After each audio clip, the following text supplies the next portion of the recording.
Good morning and welcome to the Henry County Chamber of Commerce Diversity, Equity, and Inclusion's Community Dialogue. We have a very important thing to talk about today, and we're going to have a conversation with Monique Bell about mental illness. And Monique, she's an Atlanta transplant.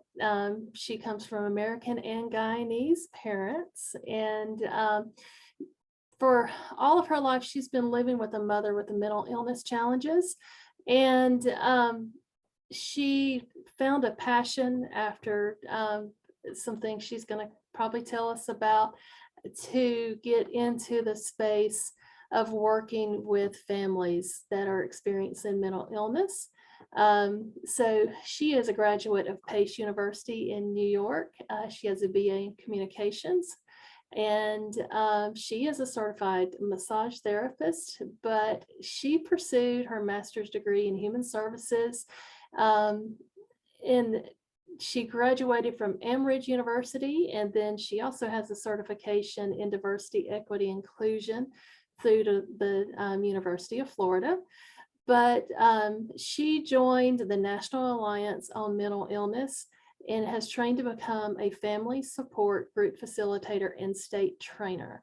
And there's lots more I could tell you about her, but we're going to let her go ahead and talk to us about what she does in the space with mental illness and working with families. So Monique, thank you for joining us today, and look forward to hearing what you have to say. And we do want to quickly thank Kaiser Permanente for sponsoring our community dialogues. Well, thank you, Ms. Christie, for that warm introduction. I appreciate the ability to be here. So I thank God for that. I thank also to Kaiser Permanente, as well as the Henry County Chamber of Commerce, for inviting me to be here today. So as you mentioned, I have been a child who is living with a parent who has a mental health diagnosis, actually two. And so this is what prompted me to move from wellness by way of body work into wellness holistically, to incorporate both faith as well as mental health and therapeutic techniques for wellness from a holistic perspective. What made me join NAMI is within our family, there are oftentimes, in various cultures where, especially in the African American or anyone in the diasporic community, we often do not seek out mental health treatment or medical treatment because of the trauma that has taken place historically with this group of people. There's a distrust in the medical community. So oftentimes, any persons of the diasporic community will go to their pastors, they'll go to their clergy, they'll go to other organizations. And that actually was the path initially that my family took in joining NAMI to receive some level of support. We come from a small family here in Georgia, in the sense that it's just my mom, my dad, my husband, and my children. And as a result of that, we didn't really have what is typically the normal family support mechanism, where you rely on various members of your family to help support you through trials and tribulations and challenges. So we have us, but I knew that there was more of a need that my dad in particular had. And so that's where I researched NAMI, the National Alliance on Mental Illness.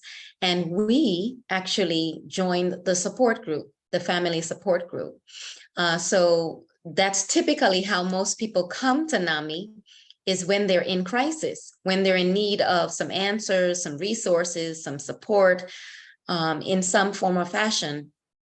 And that's the reason that I joined NAMI, so that my dad would be able to have the family support group, so that he would have an outlet to, speak to someone. Because oftentimes, again, we won't seek out counseling, we won't seek out a lot of medical care because there is a distrust And so speaking to other people who have similar situations was far more comforting than actually going to a licensed professional counselor. So that's what brought me to NAMI. And now my dad has, he has since taken Family to Family, which is a free educational class that NAMI offers amongst many others, and you'll see that in the presentation. But I am now an advocate, not only through NAMI, but personally and professionally as well. So NAMI has been very good to us. Awesome. Are you ready to present your presentation? Because I reviewed it and it's amazing. Absolutely, absolutely. I'm ready when you are.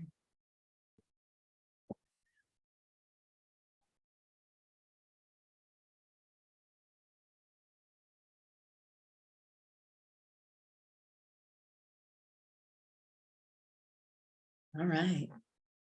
Well, thank you once again, Henry County Chamber of Commerce.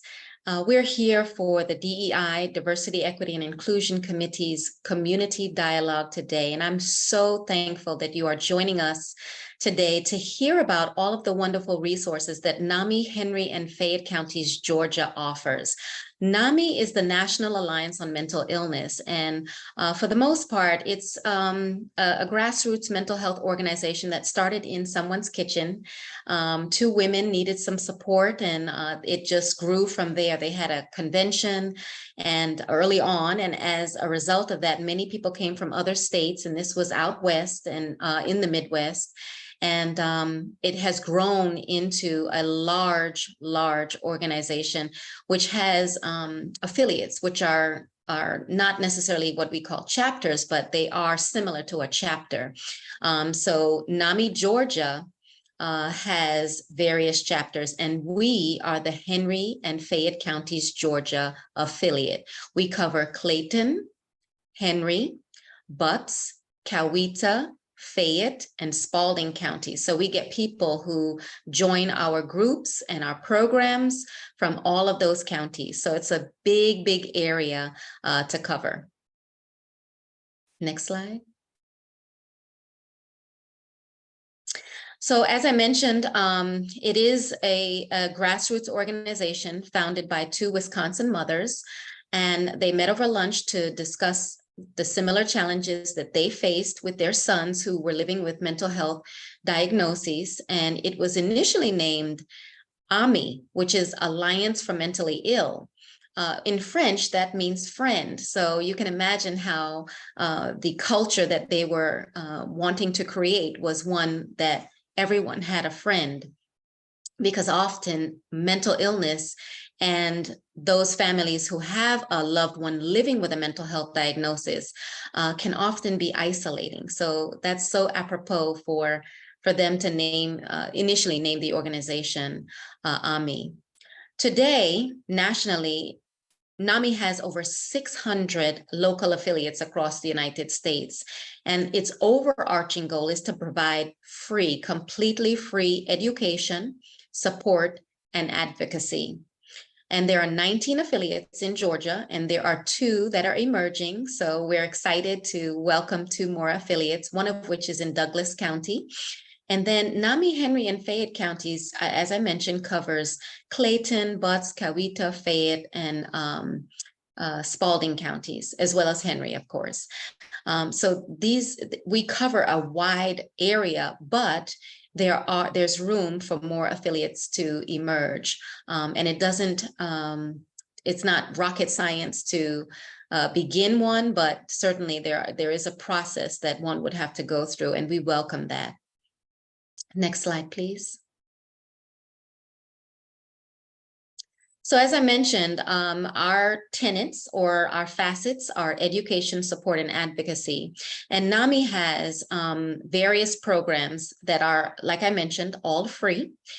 We have NAMI Basics, which is a 6-week class, and that is either on demand or it can be live, which NAMI, Henry, and Fayette, our affiliate, will offer that live, hopefully in the fall.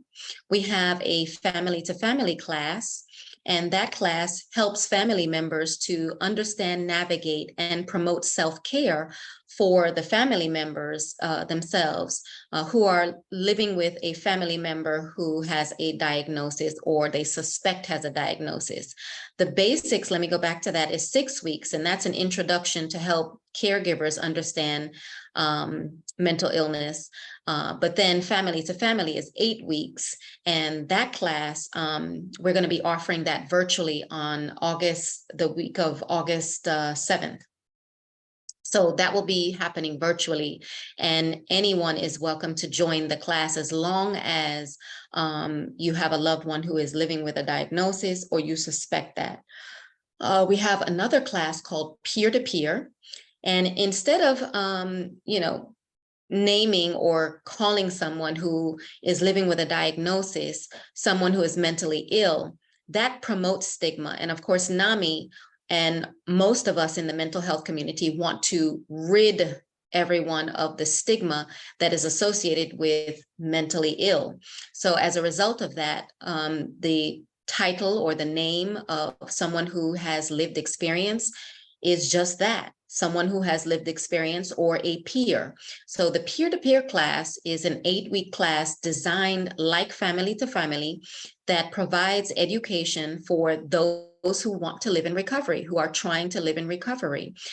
This could be from substance abuse, which is under our umbrella, or it could be a mental health diagnosis that is in the DSM as an actual mental illness. So these are classes, all 3 classes are excellent classes for our community to take advantage of because, like I said, they're all free. And we're going to be offering Homefront, which is the first time that NAMI, Henry, and Fayette will be offering this class. And this class is for those who are family members of a veteran who they suspect or is living with a diagnosis. And like basics, it's 6 weeks. That is going to start on the 10th of August. We have a large veteran community here in Henry County. And as a result of that, we wanted to make sure that we include the family members. So we are now trained in NAMI Homefront. And as a result of that, we're going to offer that class as well. So both family to family and Homefront will be offered the first week of August, both virtually. And that class is 6 weeks. Ending the Silence is a presentation that can be for schools, it can be for families, and it can also be for staff, whether it's school staff or office staff. Ending the Silence is a class that helps one to understand the signs and symptoms, risk factors of suicide. And then in addition to that, some levels of mental health awareness as well. It's a 1-hour presentation, so it's great to provide insight to educators, school faculty and staff, or family members. As a matter of fact, we're having one tomorrow evening from 6:30 to 7:30. And again, this is another free program that is available to our community to take advantage of. The next class that we offer, which is not necessarily a class, it's more of a program. It's called Sharing Hope, and it's a 3-part video series and discussion about the African-American or the BIPOC community and what mental illness looks like, what has happened, the generational trauma, some of the issues of racism that have taken place with us. And we had our first Sharing Hope discussion 2 weeks ago. We'll have the second and the third part in a month, and then 2 more months. So it'll be, spread out. And the goal of this is not only to get people talking about what has happened, not only generationally, but what has happened, of course, during the pandemic or in viewing or experiencing racial trauma. And then what can we do as a community to share hope with one another, as well as to advocate for mental health. And that's very important because NAMI also provides other opportunities, and I'll get into that as well, to help advocate for mental health. So the next area of our tenets are support. We offer the family support group, which is how we came to NAMI. And that is every Tuesday except the last Tuesday of the month virtually at 7 p.m.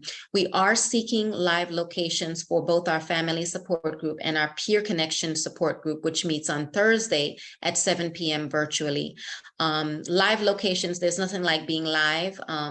But because of the pandemic, we had to go virtual, and we're now seeking a live location to add to our family support group as well as our peer connection support group. So just the same way many people go to diabetes support groups or breast cancer support groups, you know, these groups are so important because it provides an avenue for family members, friends, co-workers to share resources, to support one another. But oftentimes, we find that most people don't have an awareness of what's going on with NAMI, Henry, and Fayette. And so that's why we try to get out into the community and let people know that we are here, because we want people to take advantage of our support groups. Advocacy, which is the reason why I said sharing hope is very important, because January 24th of 2024 will be our mental health day at the Capitol. So every year we try to have what is called NAMI Smarts, and it's a program to prepare you to advocate for mental health.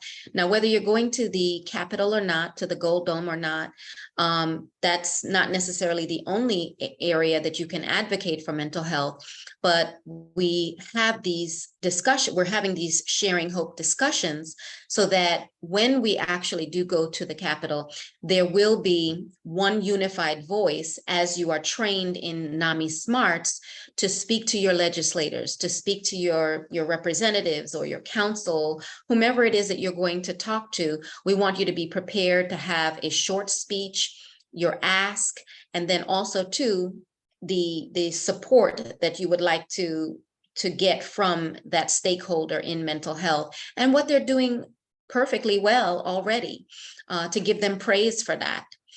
We have lots of events and outreach. So we have something called NAMI, Henry, and Fayette Enrichment, and that comes in the form of various activities in our community. We have NAMI Walks, which is going to take place on the 14th of October, and that's our only fundraiser. So we only ask people for donations once per year, and that has to last us. So we really do that big because we want to make sure that people really come out and support it. So it's on the 14th of October at Liberty Plaza, and you'll have an opportunity to see the link to sign up for our walk. And our team is called the Southside Overcomers. That's NAMI, Henry, and Fayette's affectionate name. We also have a holiday gala and membership drive at the end of the year in December. And that holiday gala is really for us to gain members, to recognize those who have been just shining as bright stars for mental health throughout the year. So last year we recognized Judge Palmer, Judge Veal, and we also recognize Jennifer Ayers, who is in the community as well. And she is the founder of the Ayers Foundation. Her foundation will be having a golf tournament to benefit mental health. So if you've ever seen the movie The Soloist, that is her brother, and that's the organization that she has founded based upon the need to bring about awareness for mental health. So we partner and support and, just go out into the community, and we participate in various activities that promote, educate, and advance the efforts of mental health with other organizations as well. Next slide, please. So as I mentioned, we're having our first NAMI Homefront class, and that is going to be held on the 10th of August. It'll be during the day from 10:30 until 12:30, starting August 10th. And you can register using that QR code. You can just put your phone up to that QR code and register for the class. You will go through sort of a screening process. We also have a family to family class that's starting on the 10th of August as well.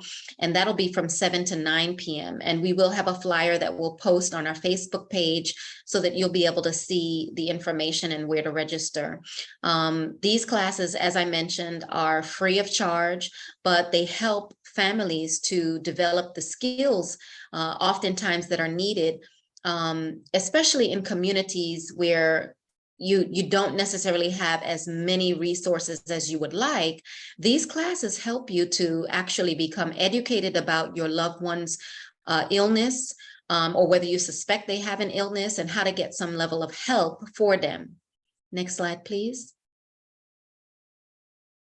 I also mentioned already that tomorrow is our Ending the Silence for Families class, and that'll be the last one for this month. We'll offer dates for August, but Ending the Silence for Families is, again, a 1-hour presentation that focuses on suicide awareness. And I failed to mention that NAMI advocated for the 988 number, which is our suicide and crisis lifeline. And so in an emergency, we often promote, which we're celebrating also the anniversary, the 1-year anniversary of 988, its existence. Instead of calling 911, sometimes 911 is not necessarily your best resource, especially for certain communities. So as a result of that, 988 is one of the best ways to get a trained counselor to be able to help you. And we talk about that in Ending the Silence for Families. And that will be tomorrow from 6:30 to 7:30. It does require registration. And again, this is on our Facebook page, so you can register there. Next slide, please. So NAMI offers membership, as I mentioned, and it's quite affordable. You get a subscription to our Advocate magazine, which gives you an update on what's happening in the mental health community. It gives you tips, for self-care, for dealing with certain things, and has quite a bit of discussion about what's going on, once again, in the mental health community. You get access to our site that has member-only contact. You get a discount when you attend our state convention, which is typically usually at a university, Mercer University in the city. And then also too, you just gain joy in helping to support all of the free programs that NAMI offers, because again, we only have one fundraiser per year, and that is our NAMI Walk on the 14th. So a household membership is $60. The regular membership for an individual is $40. And then we have an open door membership for those who may not have the finances to support the household or the regular membership. And then we have a resource line that we provide for our community, and that's the NAMI Georgia Resource Helpline. And you can call that number in order to get information about maybe a pediatric psychiatrist. You need someone to give you a referral for that, or you need to know which affiliate is the closest to you, so that you would be able to gain the access to the programs, as well as the family support groups or the peer connection support group. So NAMI is a great resource for the entire state, and it'll provide you with information. It's not 24/7, but you can definitely call it during business hours. Next slide, please. As I mentioned, 988, I'm super proud of that number because it's our suicide and crisis lifeline. And when I speak about that, it really brings joy to my heart, because oftentimes when you get 911, we love the services that 911 provides us, the emergency services that 911 provides us. But when it comes to specifically mental health actually deserves a different type of crisis and emergency help. So 988 is always going to be a better bet for a mental health crisis, especially if a person is exhibiting signs and symptoms, or directly says that they are seeking to end their lives. Our veteran crisis line and military crisis line is the same number as the 988 number, but you press 1 so that you can get the veteran format, so that this way it's specific to veteran services.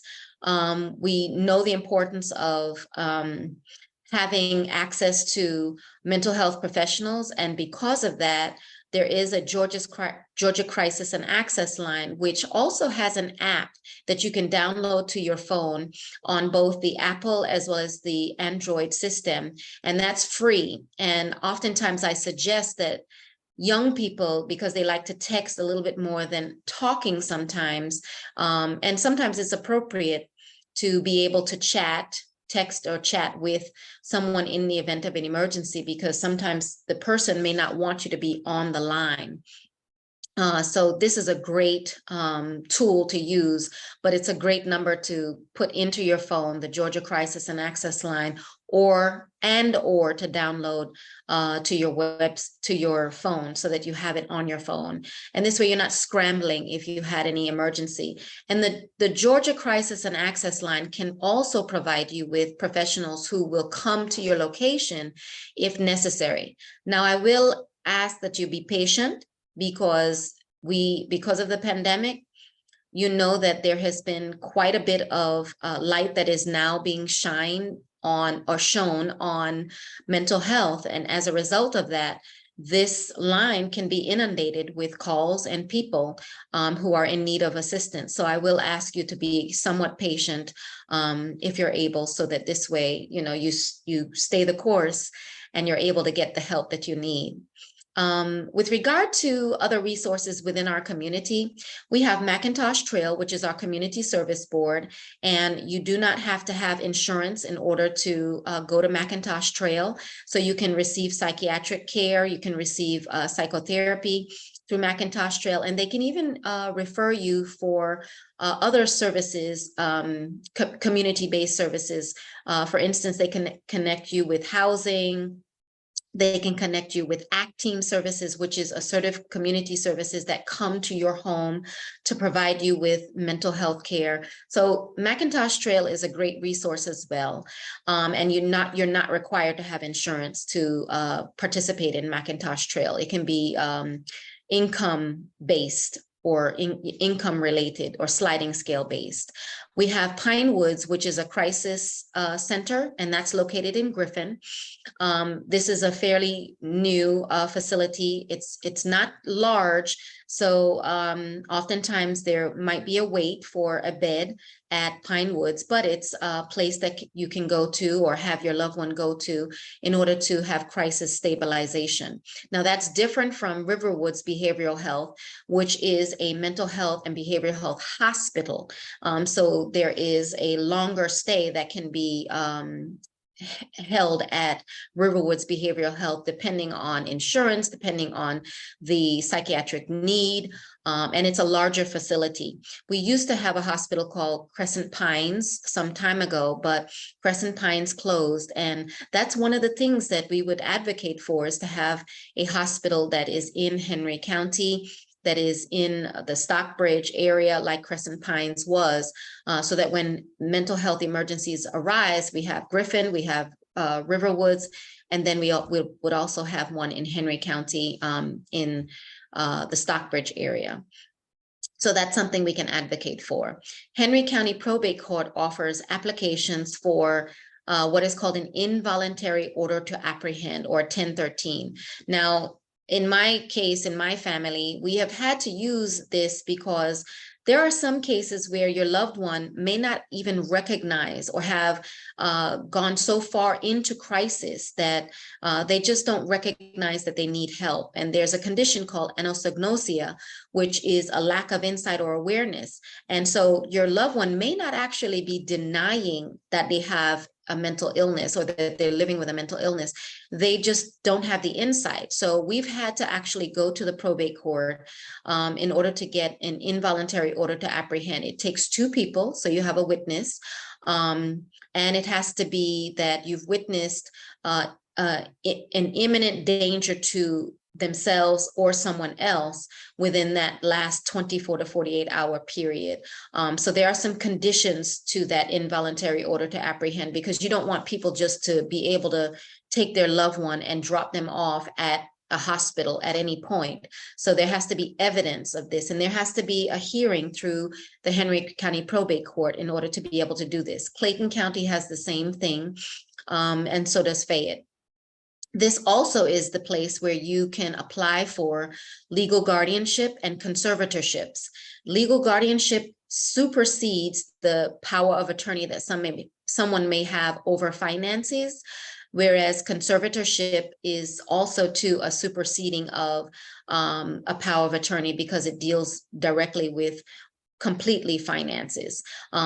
Most people are not happy about having a guardianship or conservatorship for them, but it is something that is an option when you know that because there is no cure for a mental health diagnosis, there is management of the symptoms.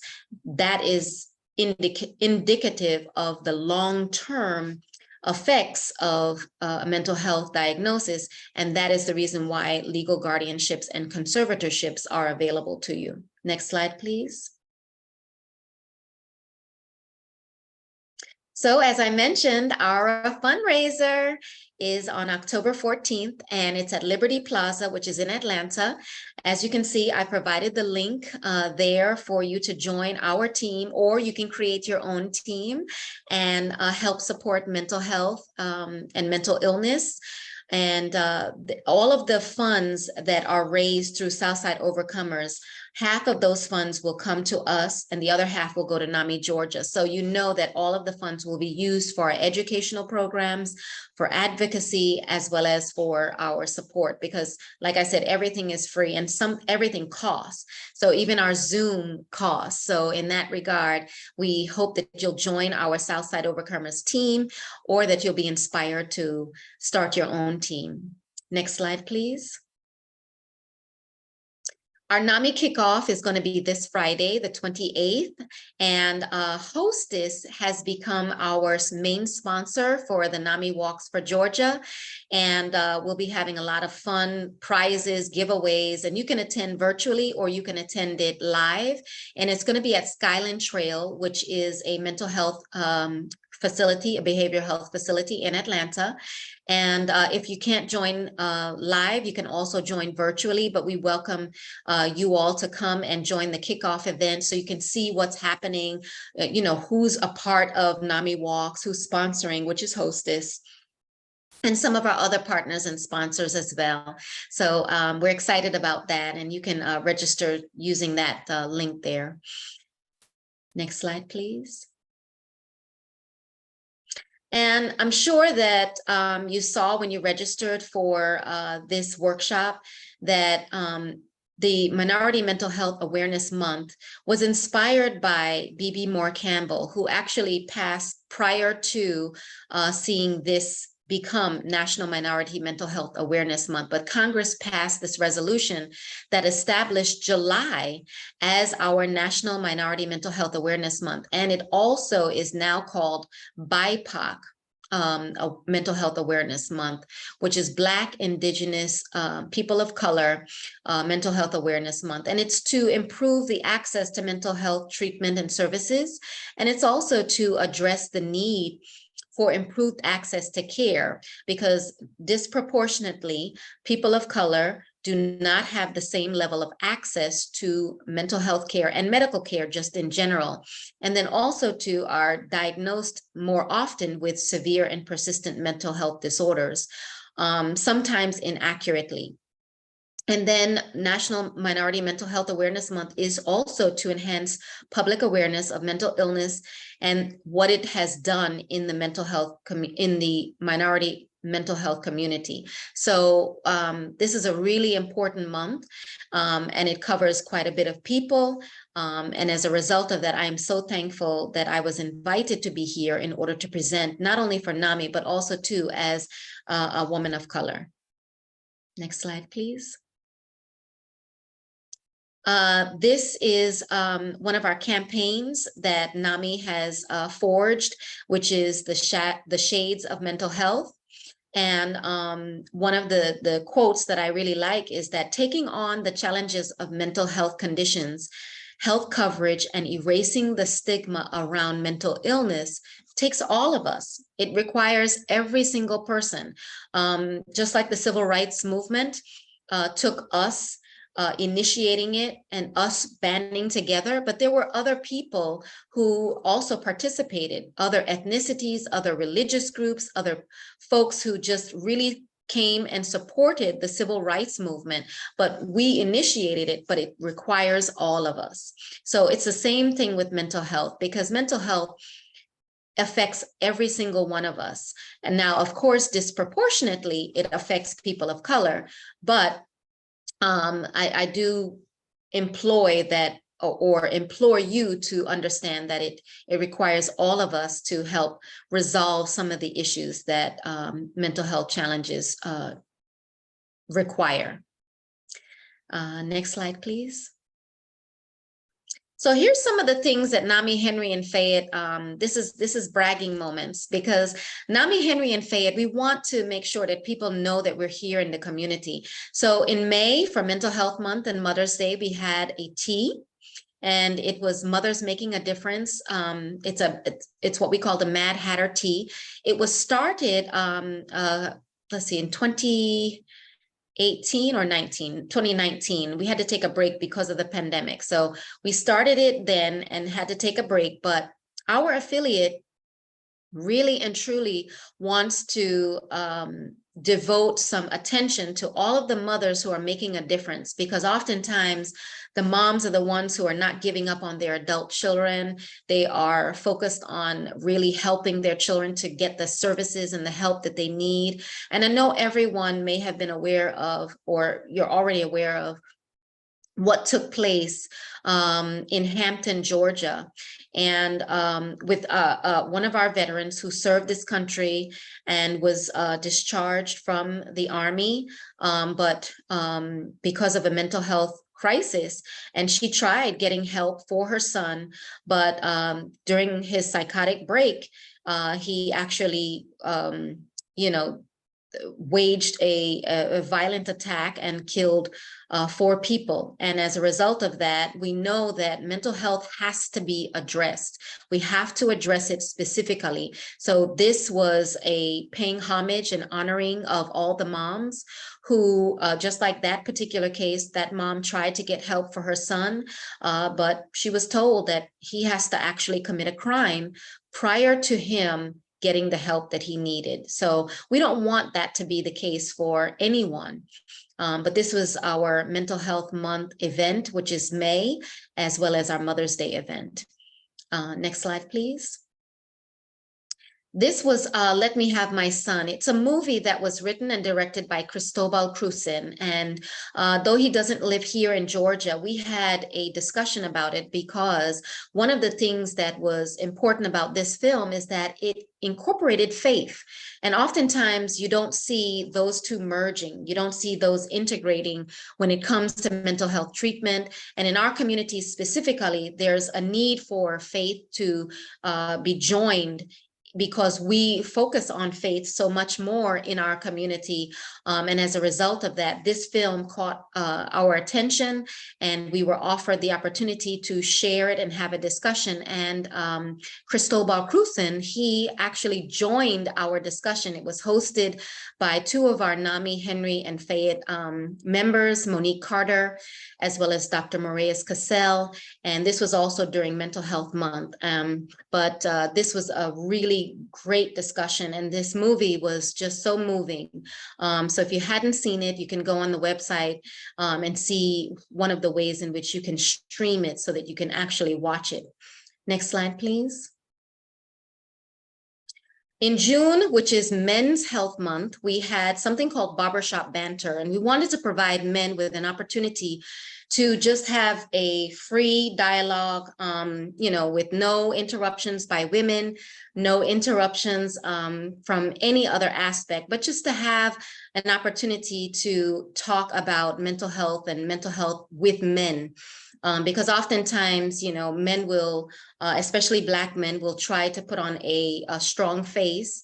And that's something that is pervasive within our community.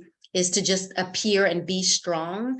And that's actually killing us. So we had a discussion about, we had the men have a discussion privately within the barbershop. And then outside, we had a nurse who came out to do wellness checks by way of hypertension. We discussed lung cancer, prostate cancer, and male breast cancer, which are most times issues that most men don't talk about. Once again, until a crisis actually takes place or a diagnosis takes place. So our efforts are always going to be proactive to try to help discuss things and get the ball moving in the way of providing resources to get help and encouraging men to get help from each other. So the next time we have barbershop banter, the other angle will be to invite a young person, a nephew, a son, or someone you're mentoring, so that this way young men or young boys will be able to have that discussion with older men. So that'll happen. If I'm not mistaken, I think we're going to schedule that for October. So look out for that on our Facebook page. Next slide, please. We also, like I said, went into the community and had the opportunity to be a part of the DBHDD Clayton County Community Forum. As I mentioned, Clayton is one of our counties that we cover, and this was a wonderful, wonderful, wonderful discussion that provided insights about resources that are available in the community, as well as what legislators and stakeholders are doing in the community. So NAMI was there to provide its resources and to hear what others were doing in Clayton County as well. Next slide, please. This was the CLC Fest, which is Christian Life Center. NAMI was in the community there. So I was on a panel of other mental health professionals, and we provided information about 988, NAMI resources, some of the ways in which you can take advantage of mental health services by way of psychotherapy, and other resources. And it was a great community event. It was hot, but it was a wonderful community event. Next slide, please. This was Sharing Hope. We had that on the 12th of July. And I just want to make mention of Be Mary Studios event and art gallery. It's an art gallery as well as an event location. And it's a beautiful, beautiful location located in Jonesboro, Georgia. So again, that's Clayton County. But our Sharing Hope discussion was just absolutely awesome. We had a group of nurses who came out, and this young group of nurses who were in training, they came out to discuss with us, as well as the community. They came out to discuss how we can really break that barrier between the BIPOC community and the trust factor in medicine. So it was really great, their perspective, as well as the community's perspective on what mental health looks like in our community, what needs there are. So we're going to have the second part of this discussion, and you'll see that once again on our Facebook page. Next slide, please. So I just want to say thank you for having me here. I thank you for allowing me to share the resources that I have shared through NAMI, the National Alliance on Mental Illness, for our Henry and Fayette affiliate. We know that there are 13.4% of the population that identifies as Black or African American. And when you think about the numbers, each of those numbers are a person. So 16% of those have reported having a mental illness in the past year. So that's over 7 million people. And when you think about 7 million people, that's more than the population of a city like Chicago or Houston or Philadelphia. And our Henry County community is filled with people and businesses and demographics that are changing. And we've got to do some different things to change what is taking place with mental health in our community. So I can offer some suggestions about that. But first, I'd like to go ahead and turn everything back over so that we can answer some questions. All right, thank you so much for that wonderful presentation. It was very informative.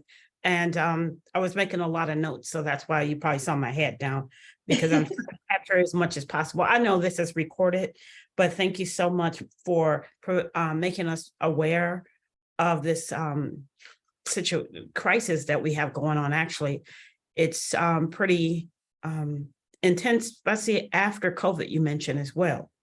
So I have a question for you in regards to the business community, because I know you own your own business as well. So Yes. how can this information help small to large business? Well, one thing is when you have a business, a small business or to a large business, one thing is to make sure that you create a culture where there is no stigma as it pertains to mental health. So that means talking about mental health in the workplace.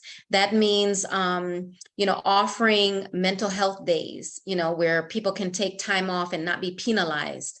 That also means providing information about how to employ self-care and to support self-care. And self-care can be very different for one person versus another. However, when you have an employer who supports self-care, that could also mean that, hey, listen, we're going to bring someone in so that they can teach you all of the signs and symptoms, or we want to devote an hour to you learning what the signs and symptoms are of mental illness before it gets here. And then we're going to show you how we can connect you with EAP services, or how we can connect you with services that I just mentioned in the community.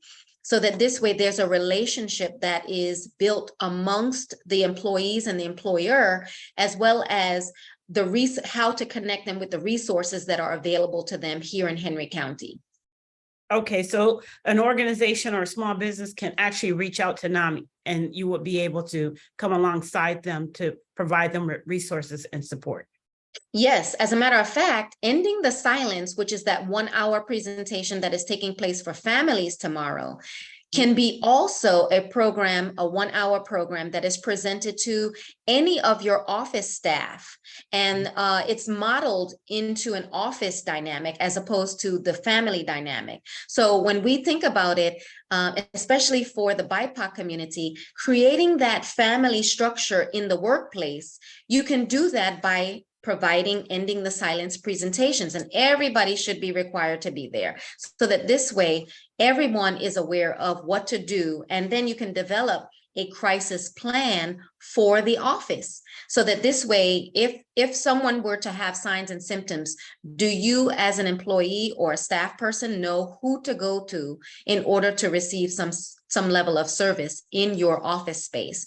And because you've created this family dynamic through all of us watching Ending the Silence for office staff, you then have everyone remain accountable to each other. It's the same thing as if you were to say, hey, listen, we want you to have a very clear mind and a clear heart before you start work. So we're going to have once per week for your team meetings, we're going to have moments of silence.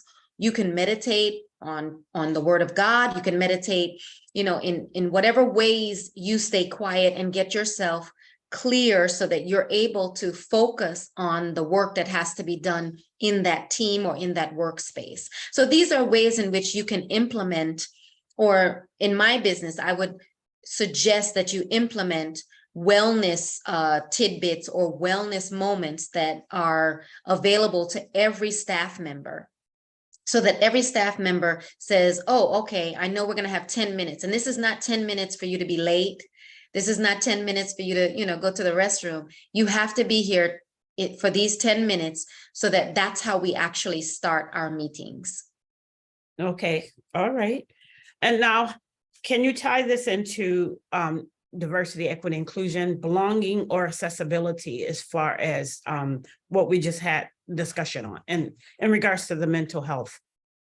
Well, as it regards diversity, equity, and inclusion, most people don't really understand exactly what diversity, equity, and inclusion means.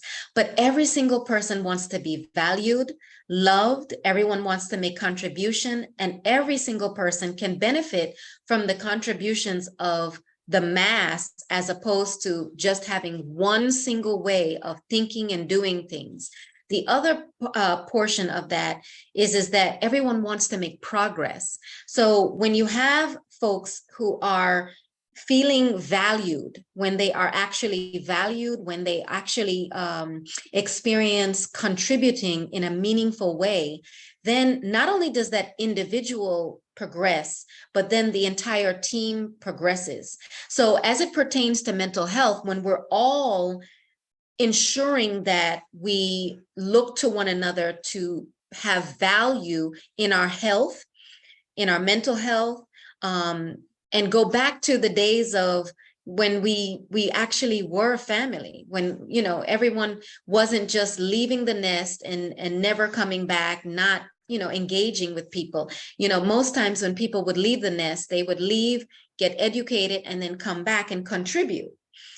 Well, the family structure that you can develop inside of a workspace includes that same leaving and coming back, you know, meaning training in something and then coming back, bringing that and holding each person accountable for what you now have learned. There's a technique that a wellness technique that I teach called CRIM, and that's Community Resiliency Model. That means every single person has the ability to keep each other accountable, and every single person has the ability to help that person be resilient. And as you all are resilient, then the entire team or the entire community grows and maintains their health and their wellness. And what diversity, equity, and inclusion means is that every single person has value. Every single person has something to contribute, and every single person wants to grow and develop and succeed. And if we all keep each other accountable, my brother and my sister's keepers, then we're able to do that individually and collaboratively. Okay, awesome. Gary or Christy, I just want to see if it's any other questions, whether it's on Facebook or on the webinar in the chat, or if you have any questions, Christy. We don't have any questions on Facebook. I've been watching that, but and I don't see any in our chat as well. But so just kind of let's say we start seeing some signs of some mental health decline in a loved one or a coworker. What's our steps at that point in time? Let's talk about maybe at work. What's our steps in that? Well, one of the first steps is to privately go to that person and just share with them your concerns. So the first thing is I've noticed some things that are different. I've noticed that, you know, you've been isolating yourself. You know, is there anything that you'd like to share? You know, I'm here to help. And the other part is to provide resources. So that would be when you go to them, especially if indeed they admit to, you know, feeling a specific way that is not their normal self, provide them with the resources that are available to them, meaning Macintosh Trail, or if you have an EAP program or a mental health program through the employer, to provide that to them, because they may not even be aware that it exists. And as a result of that, they may not make use of it.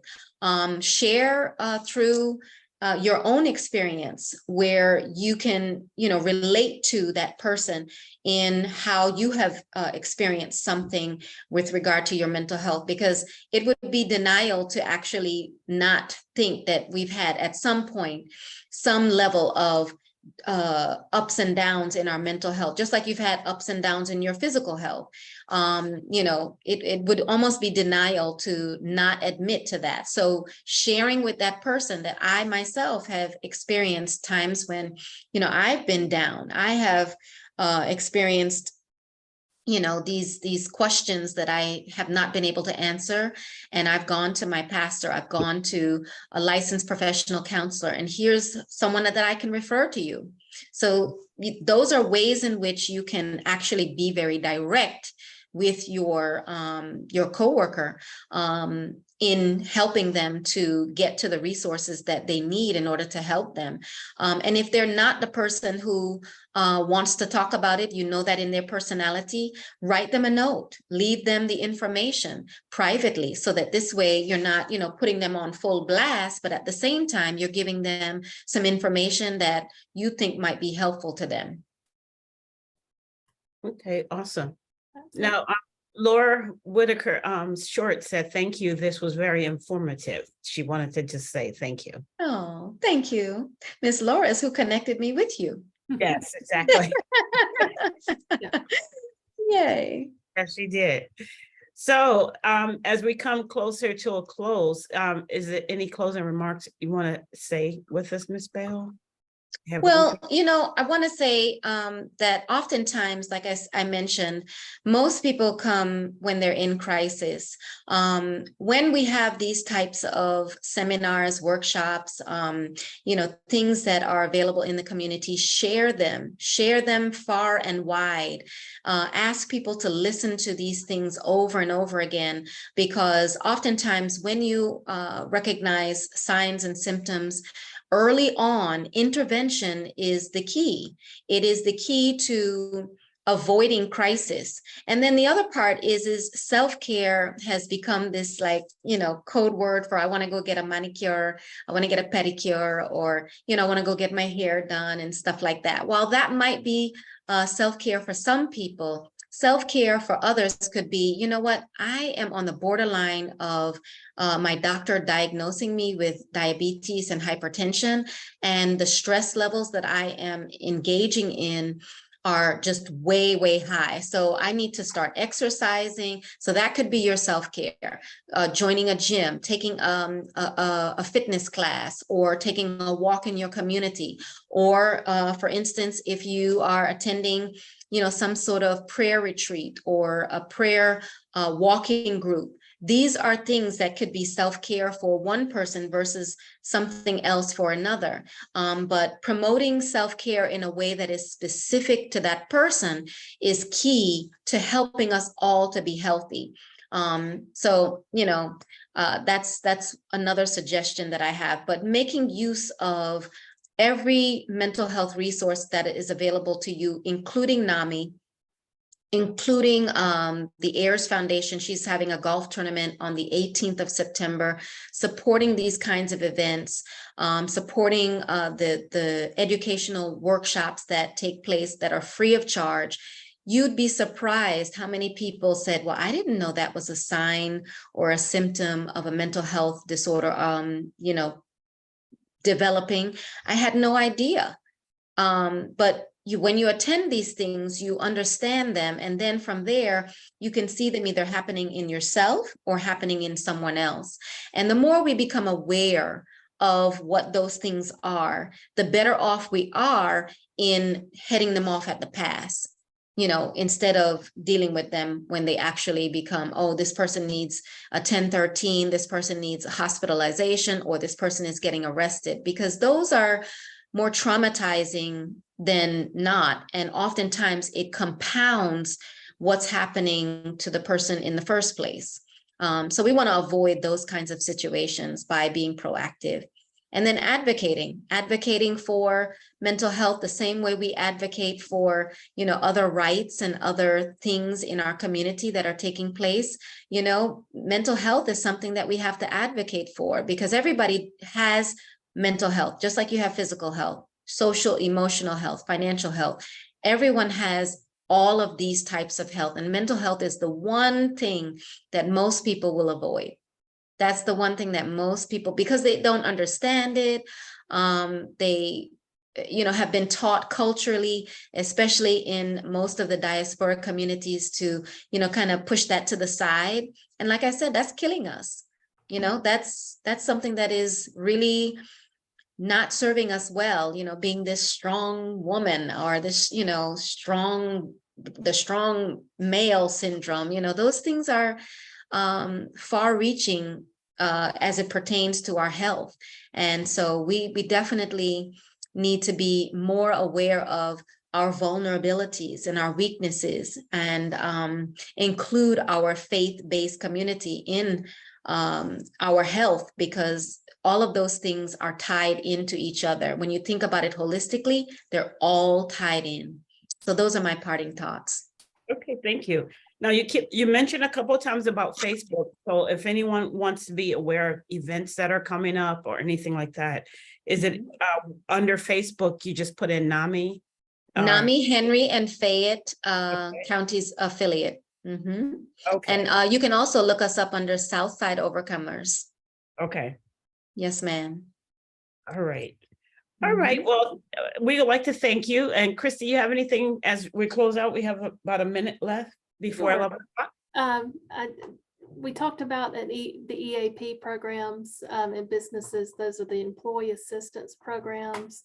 It's something my company, we every month get together and talk about a safety issue of some sort, and that is also included in that. But just know, if your company has an EAP program, that is a very confidential program. Human Resources knows how many people maybe took advantage of it, but they do not know who the person is. So it is another way to get help for you, your children, family members, to kind of get that ball rolling to overcome those challenges. So just remember that. And again, we want to thank Kaiser Permanente for sponsoring our community dialogues. We thank you so much for that, because we're able to get these things out. And it's because it affects our business community. Anything affects our business community. And then you bring the lens of diversity, equity, and inclusion into that. And it's very helpful for us to have that. So thank you so much for sharing with us, Ms. Monique. You're quite welcome. Thank you for having me. It's been an honor. Hey, thank you, ladies. Have a good day. Okay, enjoy the rest of your day. And thank you, audience, for participating and joining us. Thank you. Okay, bye.